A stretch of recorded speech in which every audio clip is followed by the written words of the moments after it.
In previous videos, we unboxed the TP-Link VIGI NVR, then installed the SSD. Now let's take it further, connecting a PoE camera and seeing it live in action. In this video, we'll show you how to set up the PoE network using a PoE switch and TP-Link VIGI PoE cameras. Did you know most PoE cameras can deliver both power and data over a single Ethernet cable up to 100 meters? Before we begin, let's quickly look at what we're using. First, we have the VIGI NVR. This is the main unit that manages all your cameras and recordings. Next, we have a PoE switch. This provides both power and network to the cameras. I'm using a 5-port switch here, but you can choose between multiple smaller switches or a larger central switch, depending on your setup and cable layout. Then, we have the VIGI PoE camera. This is the device that actually captures the video. It records everything happening in front of it and sends that video feed back to the NVR. And since it's a PoE camera, it uses a single Ethernet cable for both power and data. And finally, standard LAN cables, which will be used to connect everything together. Before we start connecting everything, let's understand how the setup works. At the center, we have the NVR, which is connected to a monitor. This is where you'll view and manage all your camera feeds. Now, to bring the cameras onto the network, we use a PoE switch, which connects directly to the NVR. Each camera is then connected to the PoE switch using a single Ethernet cable. This cable carries both power and data, so no separate power supply is needed. So, the camera sends its video to the switch. The switch forwards it to the NVR. And finally, everything is displayed on the monitor.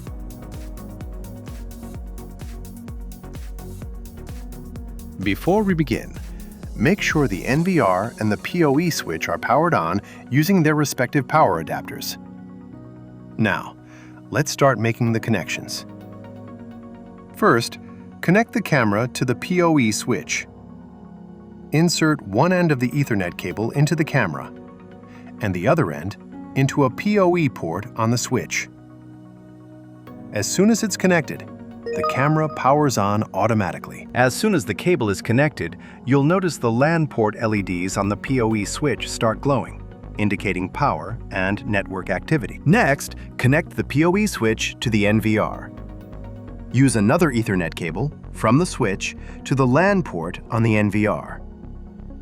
As soon as it's connected, you'll see the network indicators on the PoE switch light up, confirming the connection. And at the same time, the LAN port indicator on the front of the NVR also lights up, showing that the link is active. And with that, all the physical connections are complete. We just need to connect the NVR to a monitor using an HDMI cable and attach a mouse to configure the settings on the NVR. Now, let's go through the main menu options of the NVR. You can access this menu by right-clicking anywhere on the screen. Starting with, you control how many cameras you can switch between single view or multiple layouts, like 4, 9, or even 16 cameras. Then there's Start Switching. This basically enables a tour mode, where the NVR automatically cycles through different camera views. Picture mode is for adjusting how your video looks. You can select preset picture mode as per your need. Recordings. If you want to check recordings, Playback is where you go. This is where you can view and even export footage from your hard drive. To add new cameras, you can use Add Camera. It helps you quickly discover and connect cameras to your system. We'll go into this option in more detail later in this video. Search makes things easier when you're looking for something specific. You can filter recordings by time, date, or events like motion detection. Now, settings is like network setup, recording schedules, storage management, and alerts. We'll go into this option in more detail later in this video. Information gives you system details, device status, and network usage. The Help option gives you quick access to support and app setup information. And finally, the Power options. This is where you safely reboot or shut down the NVR. Now, let's move to the NVR and add the camera. Once the NVR is powered on, you'll see the main interface on the screen. Right-click anywhere on the screen to open the main menu. From here, go to the bottom left and click on the Add Camera icon. On the Add Camera window, the system will usually detect the camera automatically. And you'll see it listed here, ready to be added. Select the camera and click on plus icon to add this camera. In the pop-up window, you'll need to set a password for the camera and also configure a password reset email. While entering the password, make sure it includes uppercase letters, lowercase letters, numbers, and at least one special character. This ensures better security for your camera. Once the password is set, add your email address. And then configure the security questions. These will help you recover access in case you forget your password. A pop-up will confirm that the camera has been added successfully. And now, you'll see your camera listed under the added devices below. And you'll immediately see the live video feed from the camera we just added. Now, let's switch to the multiview layout. This interface displays multiple camera channels simultaneously. The camera we just added is now active and streaming in one of the channels, while the remaining channels are currently unassigned and appear blank. Now, let's quickly change the camera name. Right-click anywhere on the screen to open the main menu. Then go to the Settings option at the bottom. Click on the Camera option from the top menu, and then click the Edit icon next to your camera listed under Added Devices. This will open the Camera Settings window. Here, you can edit the camera name as required. Enter a suitable name for your camera, something that helps you easily identify its location. Once done, click on Save to apply the changes. Now, when we return to the camera view, you can see that the camera name has been updated. Now, let's take a quick look at the Live View toolbar. This menu appears when you hover your mouse over the bottom of the screen or click on a specific camera channel. The first option is Camera Recording History and 5-minute Playback, where you can quickly view recent recordings of a specific camera. The 5-minute Playback option gives you an instant view of the last 5 minutes of recorded footage. On the other hand, the History option takes you to a dedicated window where you can view all the recorded footage of the selected camera. Next, we have Digital Zoom. This allows you to zoom into specific areas of the live camera feed. Simply select the region on the screen, and it will zoom in for a closer view. Next, we have the Live View Strategy settings. These options allow you to prioritize between latency and video smoothness. Next, we have the option to switch between SD and HD streams. HD, or high definition, provides better image quality, while SD offers lower resolution but smoother performance and faster loading. The Info option shows key details like resolution, frame rate, and encoding for the selected camera. Now, let's go through the Settings section in detail. The Settings menu allows you to manage your cameras, recording, and overall system configuration. To access it, right-click on the Live View screen and select Settings. You may be prompted to enter your user ID and password, or the gesture password you set during the initial setup. For a complete setup guide, you can check out our previous video. Let's start with Camera option on the top. First, we have Device Access.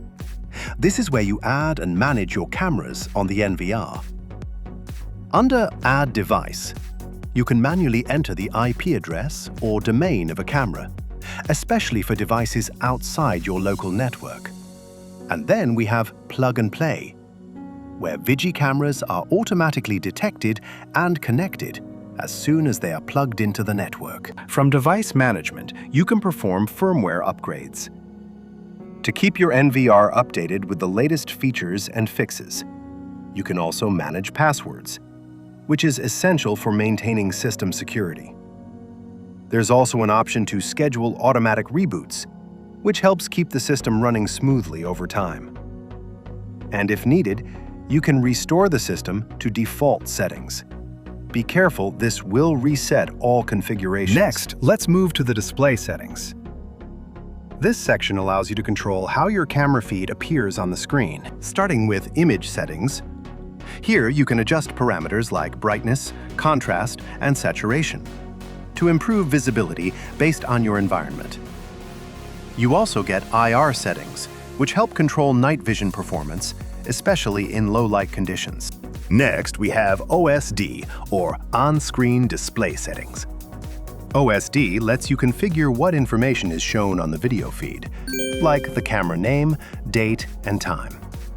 This helps in identifying footage clearly during live view and playback. And then we have Privacy Mask, which allows you to block specific areas in the camera view so they are not visible or recorded.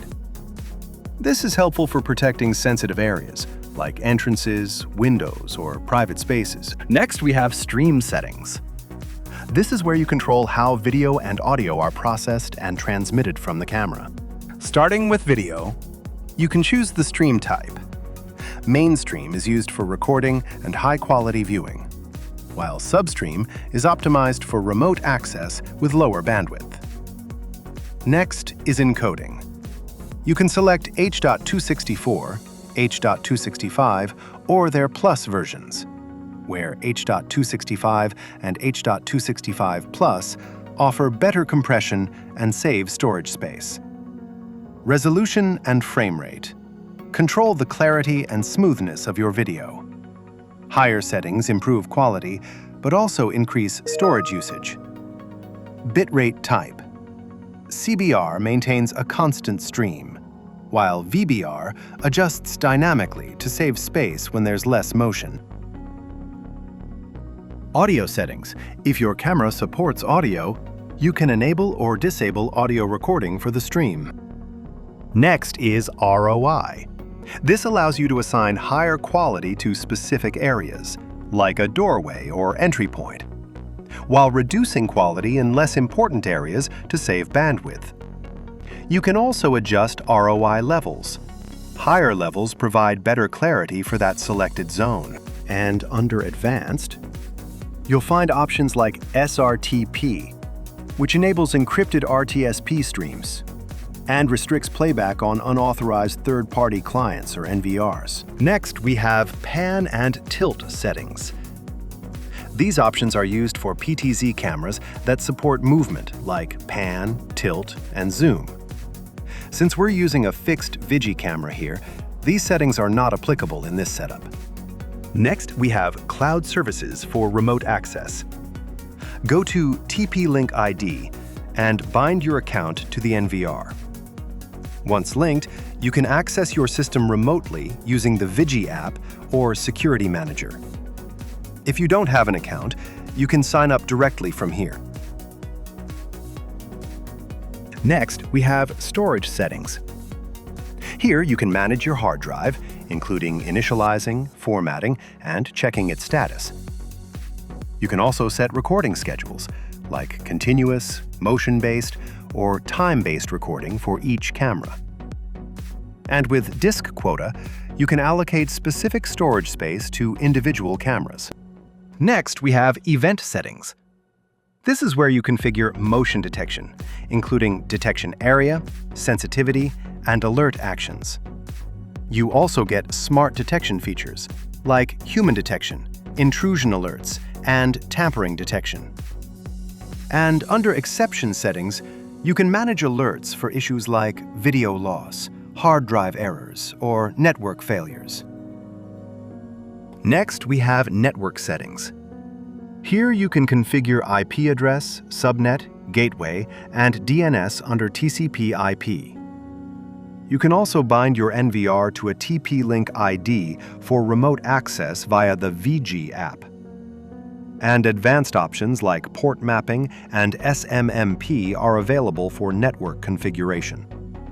Under System Settings, You can configure basic options like device name, language, and power line frequency.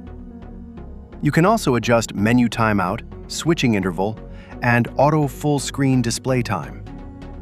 There's an option to enable the setup wizard on startup, and even control mouse sensitivity for smoother navigation. And that's it for the settings section.